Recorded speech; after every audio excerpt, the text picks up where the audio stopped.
பேரன்பிற்கும் மரியாதைக்கும் உரிய ஏழதர்ம இந்து சொந்தங்களே, தாமரையினுடைய நாயகர்களே, இன்றைய கண்டன ஆர்ப்பாட்டம் என்பது மிகவும் வருந்தத்தக்கதாக ஒரு நிகழ்வுதான்.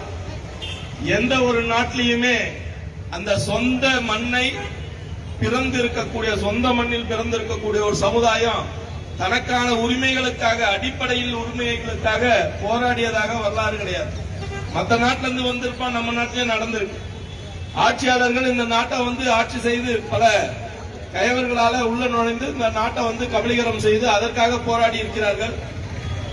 அந்த மாதிரியான சூழ்நிலை. ஆனா இன்னைக்கு நாம சுதந்திரம் அடைந்தோம்.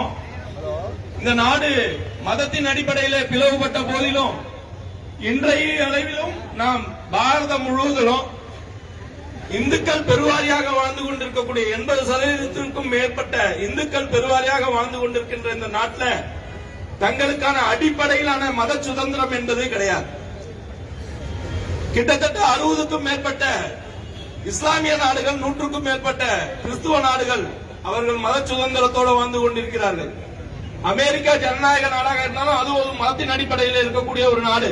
ஆனால் இந்த பாரத தேசம் மட்டும் விதிவிலக்காக ஜனநாயக நாடு, அது ஒரு பொது சொத்து போல யார் வேணா அனுபவிக்கலாம் ஒரு சூழ்நிலை. நான் இங்கே மிகவும் கண்டிக்கத்தக்கதாக இருக்கக்கூடியது கோவில்களுடைய ஆக்கிரமிப்பு. அன்னைக்கு நம்மளுடைய இந்து சமுதாய பெரியவர்கள் தங்களுக்கு குழந்தை இல்ல, தங்களுக்கான வாரிசுகள் இல்ல, அந்த கோயிலுக்கு ஏதாவது நம்ம செய்யணும் அப்படின்ற பேர்ல பல சொத்துக்களை அந்த கோவில்களுக்கு எழுதி வச்சுட்டு போனாங்க. ஆனா இன்றைக்கு இருக்கக்கூடிய இந்த திராவிட மாடல் அரசியல் கயவர்கள் அந்த கோவில் சொத்தை எப்படி கொள்ளையடிக்கலாம், அதை எப்படி நாம உரிமையாக்கி கொள்ளலாம் என்ற மிகப்பெரிய ஆவல்ல இருக்காங்க. இன்னைக்கு அந்த நிலையில அதற்கான அறநிலையத்துறை, அறங்கட்ட அறநிலையத்துறையினுடைய அமைச்சராக இருக்கக்கூடிய அலேலியா சேகர் பாபு அவர்கள் இன்னைக்கு அதற்கான எல்லா வழியிலையும் இன்னைக்கு கொள்ளை கொள்ளை கொள்ளை கொள்ளை கொள்ளை கொள்ளை பல விதத்துல இந்த நாட்டில் இருக்கக்கூடிய அத்தனை அமைச்சர் துறைகளும் இந்த நாட்டில இருந்து ஒவ்வொரு அமைச்சருக்கு எந்த அளவுக்கு கொள்ளை அடிக்க முடியும். இங்கே பாத்தீங்கன்னா சேகர் பாபு வந்ததுக்கு அப்புறம் ஒரு புது திட்டம், கோவில்களில் இருக்கக்கூடிய அத்தனை தங்கங்களையும் முதலீடு செய்கிறோம் என்கின்ற மிகப்பெரிய ஏமாற்று சித்து வேலையை செய்திருக்கிறான். இதெல்லாம் நாம நம்ம முன்னோர்கள் நமக்காக. இன்னைக்கு தங்கத்தினுடைய விலை உயர்ந்திருக்கிறது. உலகத்துல பாத்தீங்கன்னாக்கா இந்தியாவில தனிநபர் வைத்திருக்கக்கூடிய தங்கத்தின் அளவு இந்தியாவில் மட்டும்தான். உலகத்திலேயே இன்றைக்கு 12,000 ரூபாய்க்கு கிராம் போயிருக்குதுன்னா ஒவ்வொரு தனி மனிதரும் செல்வாக்காய் இருக்காங்கன்னு அர்த்தம். எவங்கிட்ட எல்லாம் தங்க இருக்கோ இந்திய மதிப்பில இன்னைக்கு 38 லட்சம் கோடி ரூபாய் இந்திய தனி மனிதரிடத்துல இந்த தங்கம் இருப்பு இருக்கிறது என்று புள்ளி விவரம் சொல்கிறது. உலகம் எந்த சூழ்நிலையில போனாலும் கூட தனிமனித அந்த மாதிரியான ஒரு வாழ்வியல் முறையை நமக்கு கத்துக் கொடுத்தது முன்னோர்களுடைய வாழ்வியல். ஆனா இன்னைக்கு அதை எல்லாத்தையும் இவர்கள் எப்படி அழிப்பது என்கின்ற திட்டமிட்டு அழித்துக் கொண்டிருக்கிறார்கள். நமக்கு கோவில்கள் ஒரு கலாச்சாரத்தினுடைய கூடாரம். கோவில்கள் நம்முடைய கலாச்சாரத்தோட கூடாரம். அந்த கூடாரத்தினுடைய கடற்காலாக இருக்கக்கூடிய அந்த வாழ்வியல் முறையில் இருக்கக்கூடிய சின்ன சின்ன விஷயங்கள். உதாரணத்துக்கு இந்த நாட்டை இந்த சாலை விரிவாக்கன்ற பேர்ல, சில ஆக்கிரமிப்புன்ற பேர்ல நம்மளுடைய கோயில் குளங்கள், கோயிலுடைய பகுதி, கிராமங்கள்ல இருக்கக்கூடிய மந்தவெளி என்று சொல்லக்கூடிய பகுதி மக்கள் அந்த இடத்துல குமிங்கி குழுந்து நம்மளுடைய கலாச்சாரத்தினுடைய மேம்பாடு. இப்ப பொங்கல் வந்ததுனாக்கா பொங்கலுக்கான திருவிழா நடத்துவாங்க. ஒவ்வொரு தீபாவளிக்கான மக்கள் சேர்ந்து அந்த இடத்துல திருவிழாக்கள் நடத்தினாங்க. அந்த மாதிரியான இடங்களை எல்லாம் அரசு புறம்போக்கு என்று சொல்லிவிட்டார்கள். எத்தனை மண்டபங்கள் ஆக்கிரமிக்க செய்யப்பட்டிருக்கு. இப்ப காஞ்சிபுரத்துல எடுத்துங்க, ஒவ்வொரு மூலையில இருக்கக்கூடிய மண்டபங்கள் எல்லாம் நம்மளுடைய வழிபாட்டுக்காக நம்முடைய முன்னோர்கள் வைத்து விட்டு சென்ற செல்வங்கள் அத்தனையா இன்னைக்கு கட்சிகளுடைய அரசியல்வாதிகளுடைய கைப்பிடியில் இருக்கு.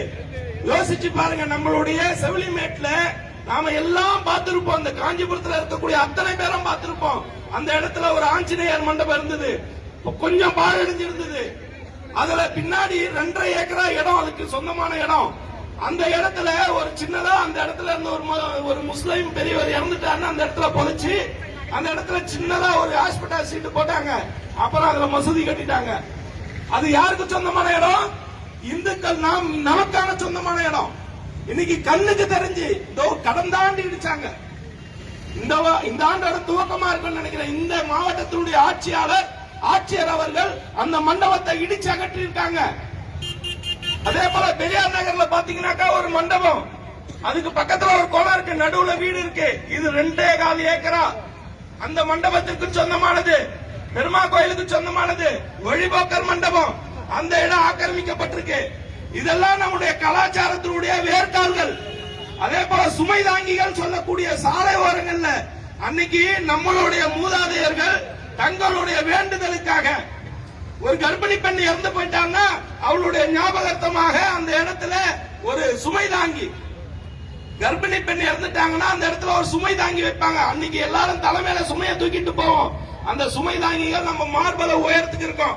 தலையில இருக்கிற சுமையை இறக்கி வச்சுட்டு தலையில தூக்கிட்டு போவாங்க. அந்த மாதிரியான அடையாளங்கள் அழிக்கப்பட்டிருக்கு. இந்த பக்கம் போனீங்கன்னா பொன்னேரி கரையில ஏகா கல்மண்டம் இருக்கு, பின்னாடியே ஒரு வீட்டு மனை பட்டால ஒரு மசூதி கட்டப்பட்டிருக்கு. இந்த சைடு ஓரிகை சைடு பாரதாசன் ஸ்கூலுக்கு பக்கத்துல ஒரு பட்டாலேண்டு ஒரு வீடு கட்டுவதற்கு அங்கே மிகப்பெரிய ஒளிபெருக்கிகளை வைத்து அங்கே ஒரு மசூதி கட்டப்பட்டிருக்கு. இதெல்லாம் இவர்கள் ஆனா நாம ஒவ்வொரு குளக்கரைகளிலும் கட்டப்பட்டிருக்க கோயில்களை ஆக்கிரமிப்புன்னு சொல்லி அகற்றுற. அந்த கோயிலுக்காக தான் அந்த குளம், அந்த குளத்துக்காக தான் அந்த கோயில் என்ற தத்துவம் தெரியாம இன்னைக்கு இருக்கக்கூடிய ஆட்சியாளர்கள் ஆக்கிரமிப்பு என்ற பெயர்ல அதையெல்லாம் அழிச்சு என்னுடைய வேர்க்கால்களாக இருக்கக்கூடிய கலாச்சாரத்தை அடையாளத்தை அழித்துட்டு இருக்கீங்க. இதெல்லாம் நாம எப்ப புரிஞ்சுக்க போறோம்? நம்ம வைத்த பாட்டுக்காக ஓடிட்டு இருக்கோம். மக்களை திரள மாட்டோம். நாம ஏதாவது ஒரு மிகப்பெரிய போராட்டம் மட்டும்தான் இழந்துக்கிறோம். சாதாரண சின்ன சின்ன விஷயங்கள்ல நாம் கவனம் கொடுத்தோமே ஆனால் இதை போன்ற போராட்டங்கள் தேவையற்றது. நம்ம நாட்டில் நம்மளோட உரிமை, நம்முடைய கடவுள், நம்முடைய வழிபாட்டு உரிமை, அதை நம்மளால சரி செய்து கொள்ள முடியவில்லை. காரணம் நம்முடைய அறியாமை. எல்லாத்தையும் பகவான் பார்த்துப்பான் விட்டுட்டு போறோம். பகவான் பார்க்க மாட்டார். நாம கேள்வி கேட்கலன்னா அந்த பகவான் கூட கேட்க மாட்டார். அந்த சூழ்நிலையை இன்னைக்கு திராவிட மாடல் உருவாக்கி வச்சிருக்கு.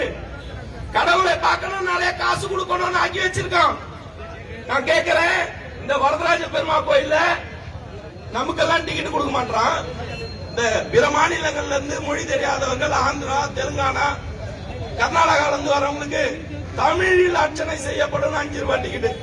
அவனுக்கு தமிழ்ல செஞ்சான்னா, உருதுல செஞ்சான்னா, அவன் மொழியில செய்வா பரவாயில்ல. நீங்க கர்நாடகாரா, உங்களுக்கு கன்னடத்துல செய்வோம் அப்படின்னு 5 ரூபாய் வாங்கினா சரி.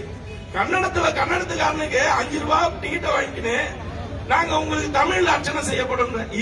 இது எதன் அடிப்படையில முரண்பாடு?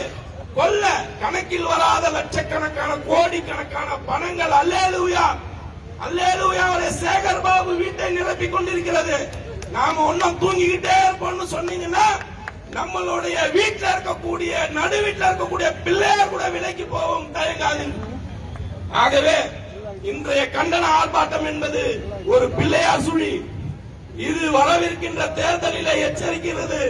உங்களுக்கு எல்லாம் அடிக்கக்கூடிய சாவுமணி என்று கூறி இந்த கண்டன கூட்டத்திற்கு ஒரு வாய்ப்பினை தந்த இந்து முன்னணி அவர்களுக்கு என்னுடைய சிறந்தார்ந்த வணக்கத்தை தெரிவித்துக் கொள்கிறேன். நன்றி, வணக்கம்.